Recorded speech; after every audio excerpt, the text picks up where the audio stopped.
we ended with talking about how the fundamentalists had sort of drawn a line in the sand, said this is it, and they made it very clear.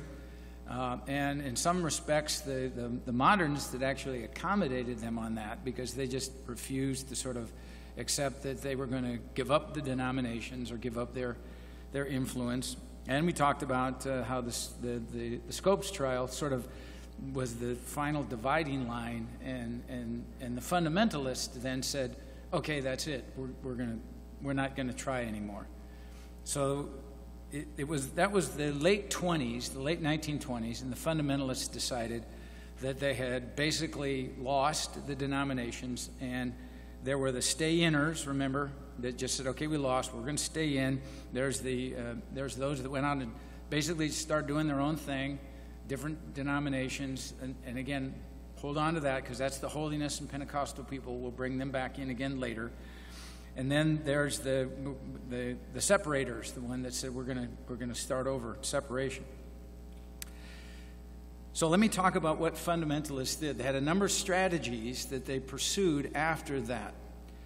Many historians, many of those that are writing the history of this era, will speak in terms of the fundamentalists retreating, or the fundamentalists turning in on themselves, or the fundamentalists, again, in some respects, giving up because they decided, we're not going to overcome this bad public media image that we've got after the Scopes trial. We're not going to be able to save the denominations, and it's sort of, historians characterize it that way.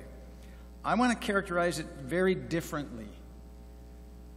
For one thing, the fundamentalists knew that in terms of where most churches were, that they were really in the majority. They knew that there were more churches that were conservative evangelical churches than were the liberal churches. And just to take the history a little further, and time bore them out. They were correct on that. But it wasn't until later on in the 20th century that began to show itself by the conservative churches. I'm going to switch back to conservative rather than fundamentalist. You'll see why in a few minutes. By the more conservative churches were thriving and the liberal churches were dying. And that's a demographic that I think could be demonstrated many, many different ways.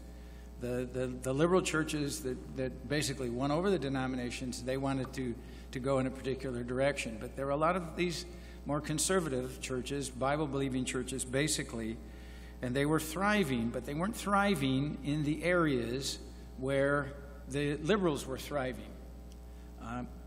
Ironically, there were two major metropolitan areas where fundamentalism managed to thrive.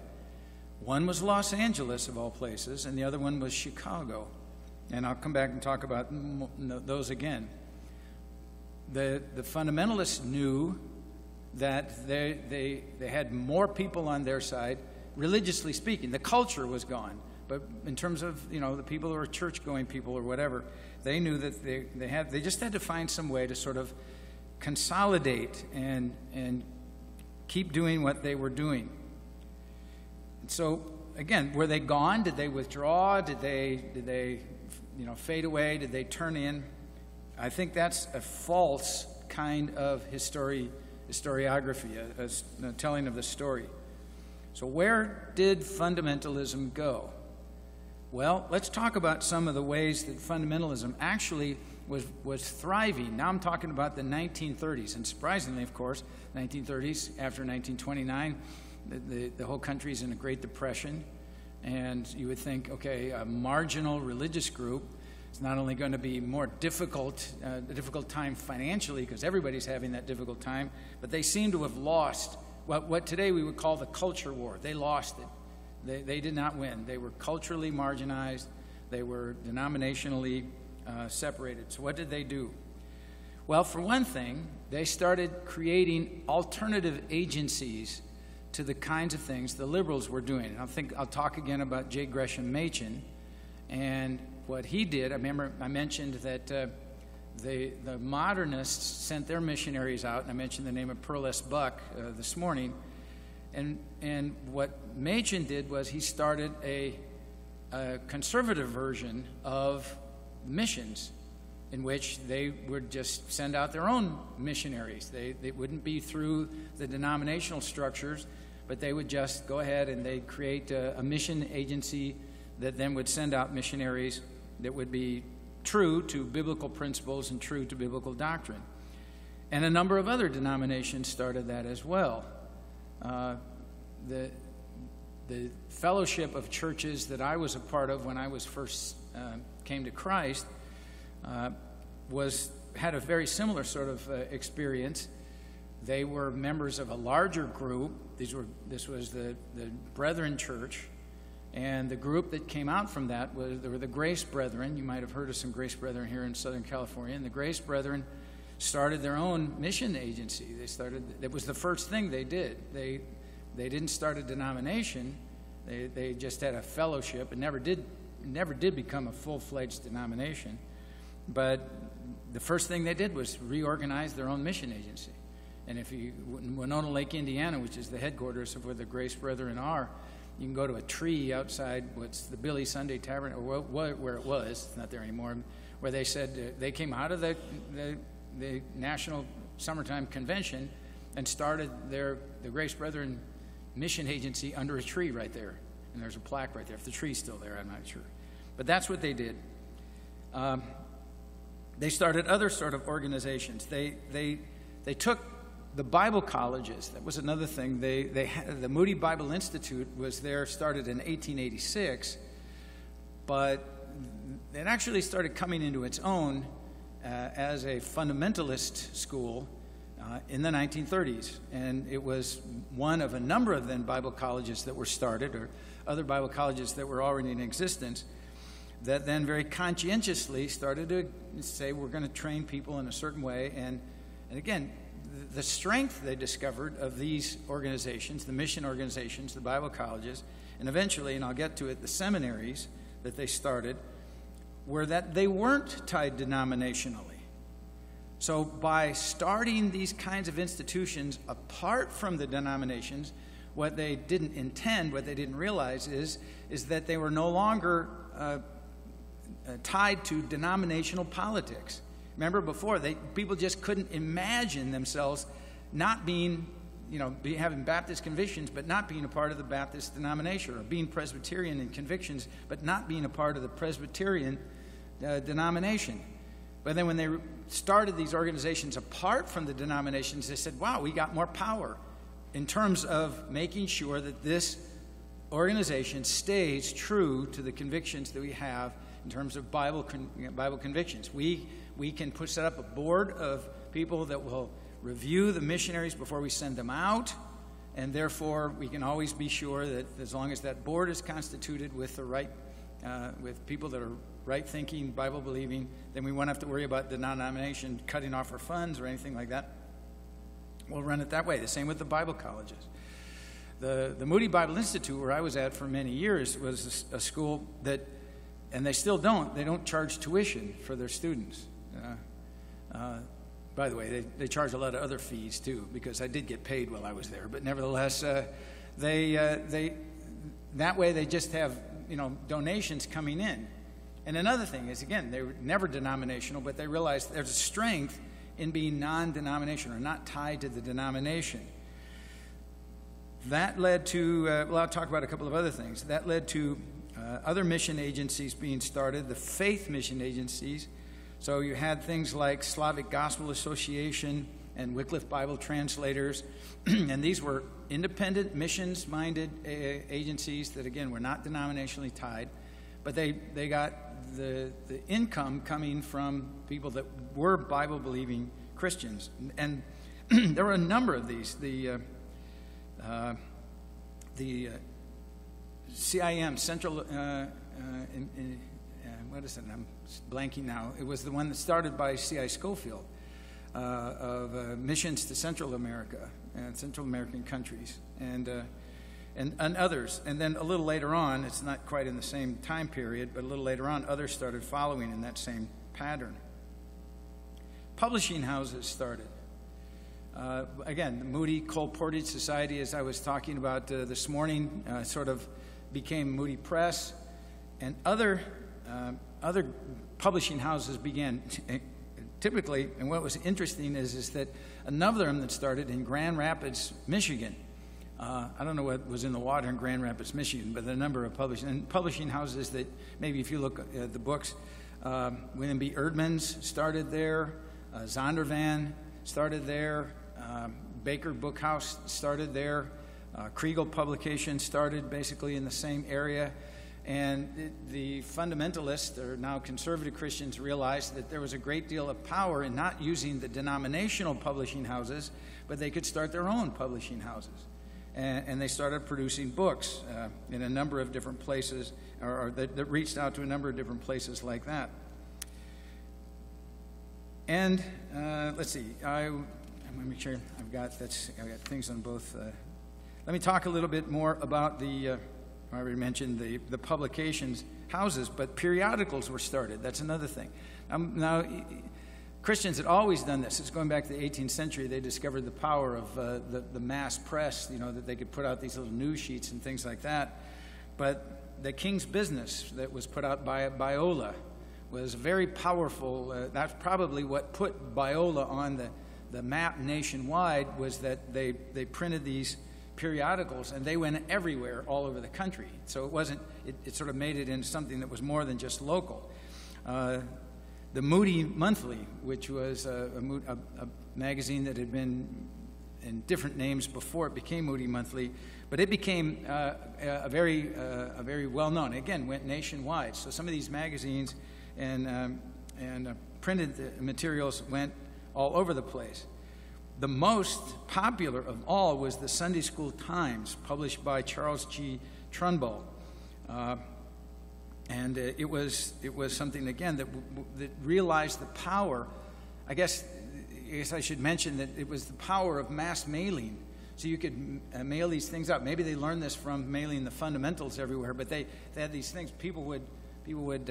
Churches actually started doing their Bible studies centered around these periodicals that were coming out. I've already mentioned the foreign missions. China Inland Mission started. Sudan Interior Mission started. A number of other mission agencies started that way. And one of the big ones was, just in the 1930s, the fundamentalists discovered radio. Now, this was one of those kind of things where secular historians of media and everything have analyzed this, because it was, in hindsight, it was like, who didn't see this coming? But nobody saw it coming. What was happening is at the very early, when radio started going out there, this is hard to imagine, but when radio started to go nationwide, and you had the National Broadcasting Company and the American Broadcasting Company and the Colombian Broadcasting System. I mean, you had these nationwide, and they needed programming. I mean, they got to fill these hours with something, right? So they would have those. I mean, prime time again was when people were off of work, and some were doing Little Orphan Annie, and some were doing the radio or the music broadcasting. But then they had these really dead times where they have to broadcast something, and who on earth is going to be listening to the radio on Sunday morning? Most people are recovering from Saturday night on that. So who's actually going to have your radio on at that time?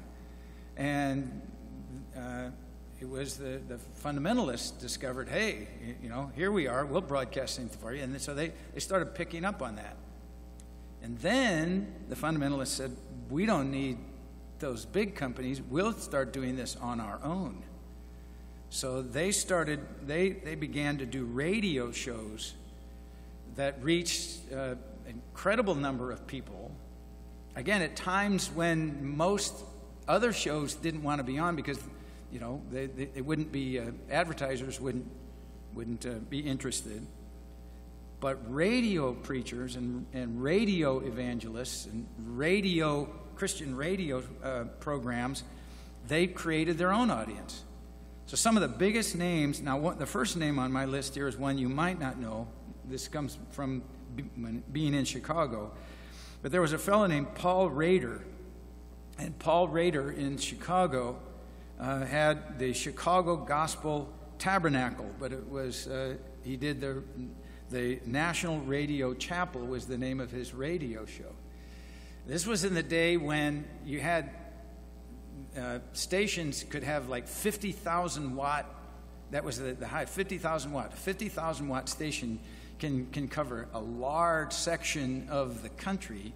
So you'd only need 2 or 3 of these with these kind of programs. And Paul Rader was in the Midwest was one of the most popular radio shows, not just of religious radio shows, but of all the radio shows. And he was an evangelist that basically was paid by the Moody Bible Institute to go out there and to do that. Probably the one that more people know is Charles E. Fuller's Old-Fashioned Revival Hour. And you guys probably know this out on this coast a little bit better. And we'll come back to Charles E. Fuller for another purpose in a little bit. But the Old-Fashioned Revival Hour was one that just had a massive radio audience. And he had, and just think of the name, the Old-Fashioned Revival Hour. I mean, you know, in the 1930s, that Old-Fashioned Revival Hour would be what? Before the turn of the century. I mean, so, you know, this harkens back to what? The old camp meetings and things like that, and those kind of, and use the same techniques. Another one back east is the Bible Study Hour by Donald Gray Barnhouse from 10th Presbyterian Church in Philadelphia. And Barnhouse had a much more cerebral, he had a much more, intellectual approach to teaching the Bible. He was an excellent preacher. And then another one that I know you're familiar with, or you may not realize you're familiar with it, and that's M.R. DeHaan's radio Bible class. Was also out of Michigan, Grand Rapids, Michigan. And you get the Daily Bread back there, and that's where that comes from. The Daily Bread was put on by the radio Bible class. And I can remember when I was back in college, when on a Sunday morning when I was getting ready to go to church, they had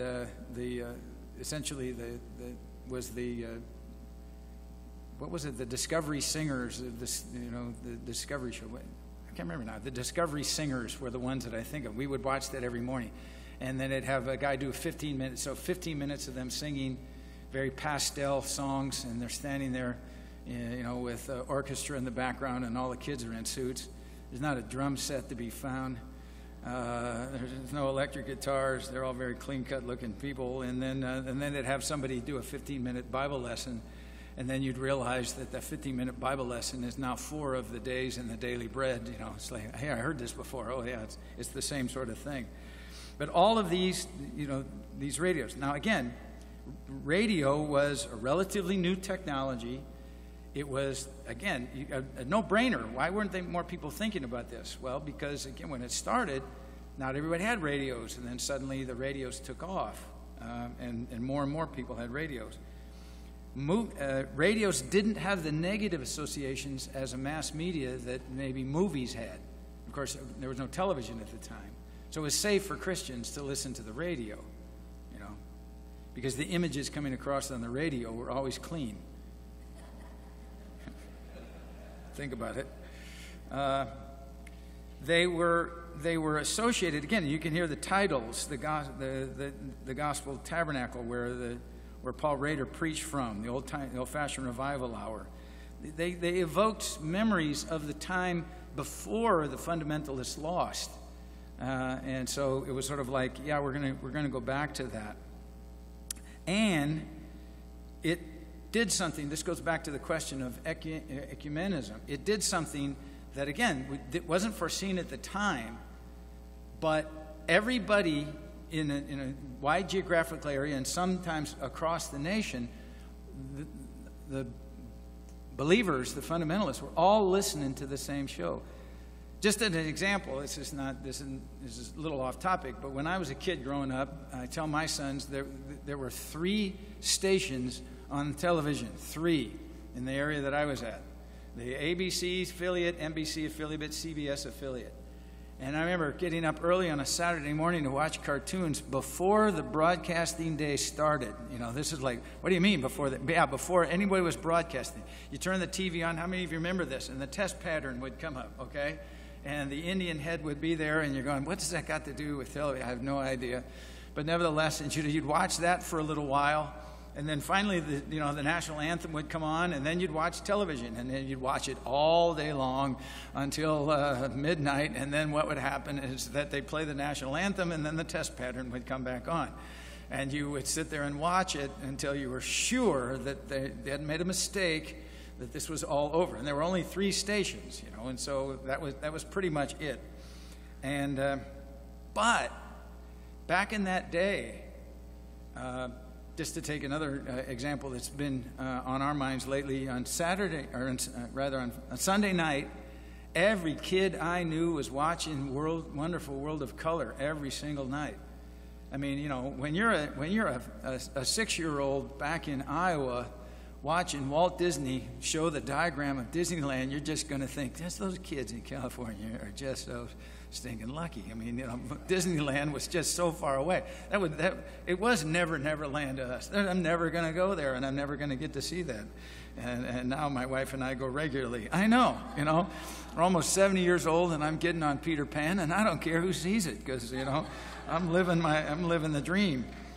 But the point back to the point of all of that was, it was a shared experience. How many of you, even years later, you would get up and go to work the next day, and you'd be talking about the latest episode of, The Fugitive, or you'd be talking about some other television program that, one of 3 that almost everybody saw, right? It was a shared national experience. We don't have anything like that anymore. But that's the way it was, getting clear back to my lecture, of all these Christians listening to these radio preachers. They all were listening to the same guy, or set of guys. They all were listening to the same doctrines. Even though it was cross-denominational, they were all listening to the same kind of music. They're all reading the same periodicals again. They're all subscribed to different forms of that kind of media. They're all reading the same books again. This had a galvanizing effect on fundamentalism. But it was all underground. It was all something the culture wasn't paying any attention to. Why? Because those fundamentalists had left. They were gone. Where were they? They're not in the media anymore. You didn't see them on the secular radio programs. You didn't hear them at prime time. You didn't know they were out there. Although I have to say too, this is maybe too much information, but it was a few years ago, an enterprising Sunday school Sunday school publishing company, decided what they would do in order to publish some Sunday school material is they would take episodes of the Andy Griffith Show, and then they would have those on a CD, a DVD rather, and then there would be a lesson based upon what that show was about. Opie learned not to kill birds with a slingshot, or Aunt Bee would learn not to diss one of her friends, when she didn't like her pie, or whatever that was. I mean, these sort of moralistic stories. Think about how far we've come. I mean, national broadcast television now is suitable Sunday school material in some places, and I don't think we're ever going to have Roseanne as a basis of a Sunday school association or any of these other sorts of things. But what am I driving at? I'm driving at there was a shared experience going on among fundamentalists through radio, through publications, through media, through all of that. And it wasn't designed, of course. It was just happening. They were all sort of, learning the same things and learning the same hymns. That, again, had that effect of bringing them all together. Now, that was, again, during the 1930s. And it was, again, all under the radar. One other development is, and it's among that come outer group, the ones that were the separators. They actually started making fellowships. So you had out of the Baptists, you had not the big, Northern Baptist Convention. It was called that briefly. But out of that, by the way, in this particular time, the Southern Baptists, again, were there, but they were a much smaller denomination than the Northern Baptist and the regular Baptist, the larger Baptist denomination. And the Southern Baptists were marginalized, and because they were, Southern. They weren't part of the mainstream at all. But then these other groups, the Union of Regular Baptist Churches of Ontario and Quebec was founded in 1927. That's a little outside of America, but it's still part of that. So they had these other groups. The General Association of Regular Baptists, GRBC.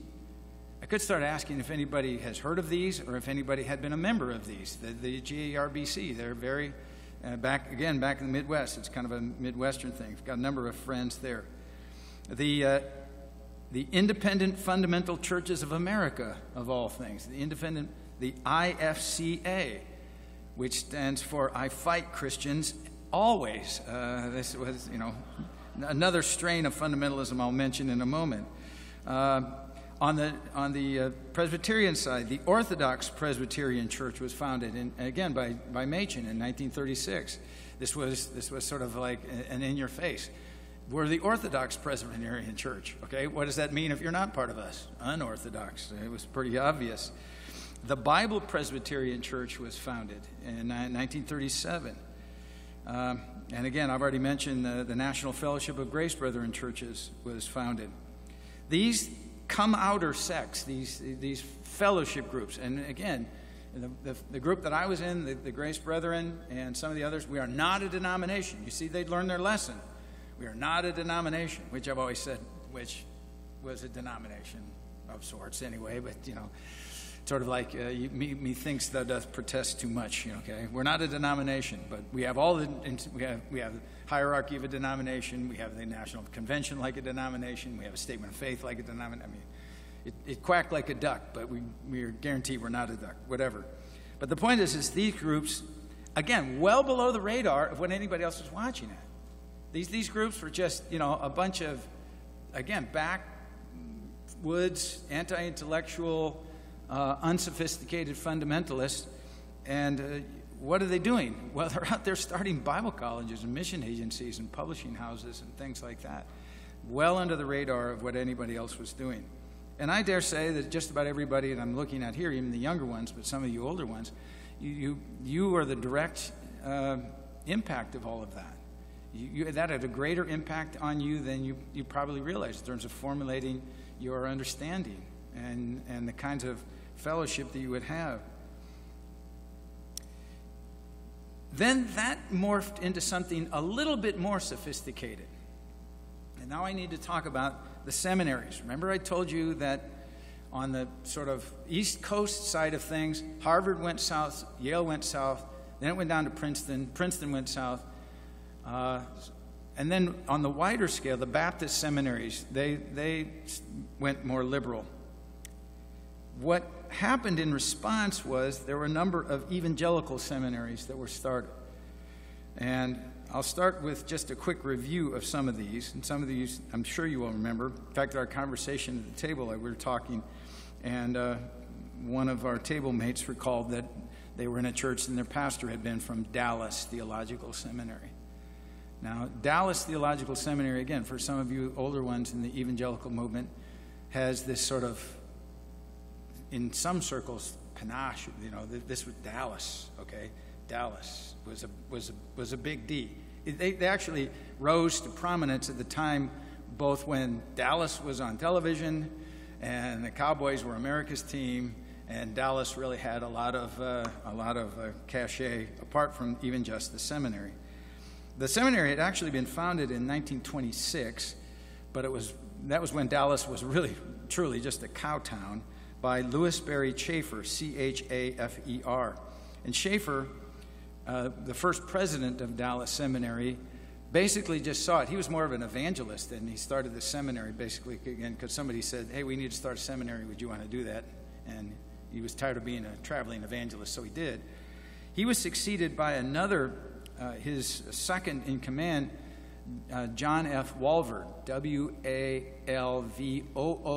You can tell that his name is something of a Dutch background. And John Walvoord put Dallas Seminary on the map.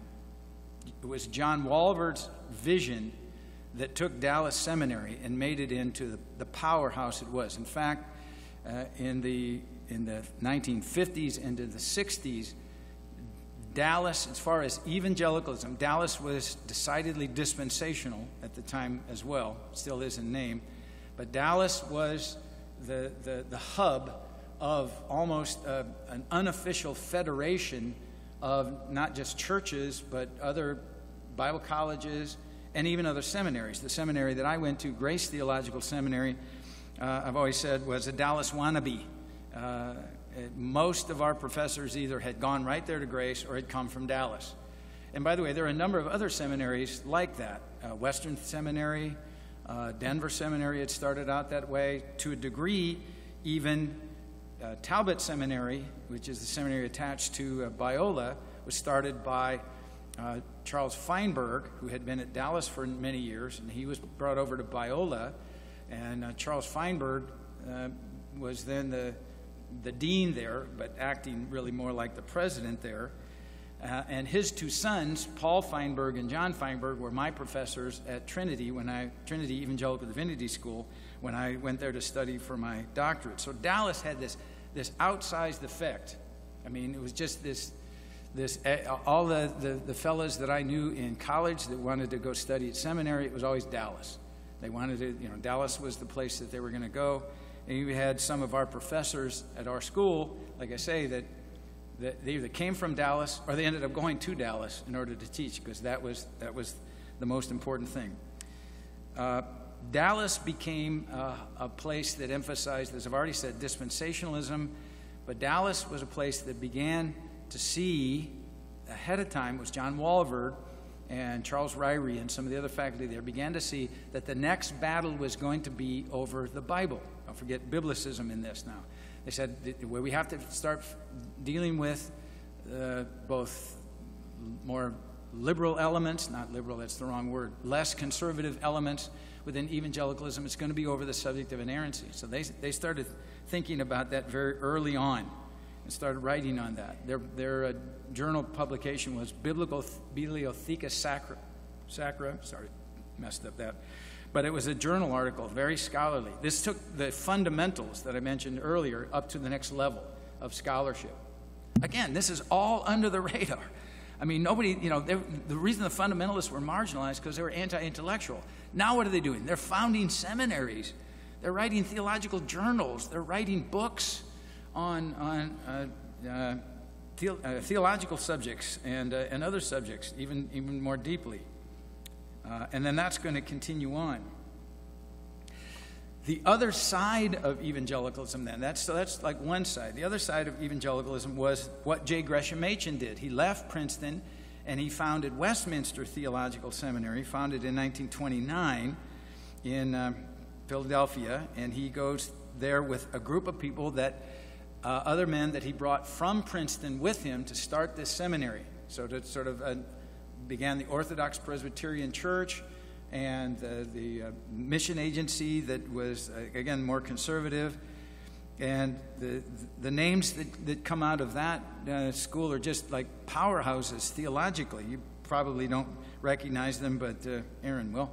John Murray, one of the great theologians, Reformed theologians of his day, and Cornelius Van Til. And Cornelius Van Til was a Dutch man. He was born in Holland. He had moved to Holland, Michigan, ironically, where there's a lot of Dutch Reformed influence. And he brought a strand of Reformed theology there. And the kind of apologetics that I hold to and that I teach come directly from Cornelius Van Til. He's, in one sense, through books, my mentor in how to do apologetics. And I was talking to someone here about my approach to evangelism, and it's basically from that. The problem is that Westminster was very anti-dispensational. So here's Dallas, very dispensational, and non-denominational, whereas Westminster was anti-dispensational. Covenant theology is called, and they wanted to sort of start over and start their own Presbyterian denomination and bring that back, all those denominational distinctives. So now this gets into, essentially my history, as those two schools were the most prominent theological seminaries of the day, and I characterize it like the Klingons and the Federation of Planets, if you guys knew about Star Trek, okay? Back in the days of, some of you are nodding, back in the days of James T. Kirk, the Klingons were the enemy, and the Federation of Planets was always launching photon torpedoes over against the enemy. Dallas was the Federation of Planets, and Westminster were the Klingons. And they just tossed books at each other, but they were never really sort of, on the same page. They went back and forth. But just like in the Star Trek series, eventually they come together, and I think they have come together more, and not on those basic things, but still they're very much along the lines of a more scholarly, a more robust, intellectually credible evangelicalism. All right, well, then that's the transition into the next part, and almost the final part. So I'm going to pause there before we get to the next big thing, and the next big thing is the middle years of the 20th century, and we end up with something which is really rather new. In fact, it's called the New Evangelicalism, or Neo-Evangelicalism, and they're the successors to the fundamentalist modernist controversy, and I'll pick it up there after we take a break. But now we'll take some time for some questions on what I've just talked about. All right, no, I don't want any questions on 1950s television shows or anything like that, from what you remember, anything like that. That's just an old guy reminiscing. So, any questions? Yes. Microphone coming. Can you define covenantal theology? Okay, yeah. I was actually, that slipped out because I was not going to. Covenantal theology, the opponent of dispensationalism. It's the opponent of dispensationalism. No, I'll be better than that. Covenantal theology, essentially, okay, this, everybody can quibble on things, but to boil it down to something that's as simple as I can make it, but true and clear. Covenantal theology believes that all of the promises made to national Israel are fulfilled in the church. And dispensationalism believes that all of the promises made to national Israel in the Old Testament are for national Israel. Covenant theology does not believe there's going to be a millennium on earth. They're amillennialists, which is odd to define yourself by what you don't believe. If you define yourself by what you don't believe, you're going to have a very long doctrinal statement, okay? But nevertheless, dispensationalism, of course, does believe in a future millennial kingdom on the earth with the nation of Israel as having a prominent position in that. And it's called covenant theology, not for either of those reasons, but because they believe that God operated through and still operates through making covenants in different ways. Now, I do believe in biblical covenants like the covenant God made with Abraham, but that's with national Israel. The covenant God made with David, that's still with national Israel. The new covenant, that's still with national Israel. But they find other covenants in places that I don't. That's another one that Inigo Montoya would wonder. You keep using the word covenant, but I don't think it means what they think it means. But essentially, again, covenant theology sees no future for national Israel. All of the promises are fulfilled in the church. So I know that's, for most of us, that's a stretch, right? At least I hope it is. I mean, how do you fulfill the promises of land to national Israel, to us, the church? Because we're not going to inherit any land. So how does that work? They say, well, it's Beulah land. It's like heaven land or something like that. And so that's the basic thing.